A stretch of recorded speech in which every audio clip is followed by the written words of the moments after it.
An b'aw fo k'aw waleɲuman k'a fɔ k'aw bisimila Mifa production bɔlɔlɔ sanfɛla la. Komi a kuma bɛ mɔgɔ caman da, a gɛlɛya bɛ mɔgɔ caman na bi k'a fɔ ko u ka YouTube monétiseli ko o kuma ka ca u da la kosɛbɛ.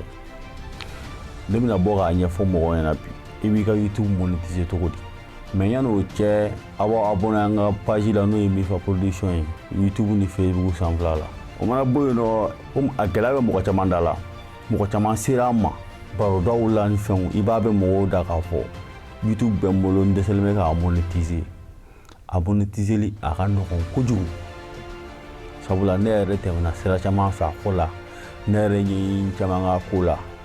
I bɛ se k'i ka YouTube monétiser k'i ka wari sɔrɔ Mali la yan, Bamakɔ banque ninnu dɔ la yan, i mana kɛ région o région la.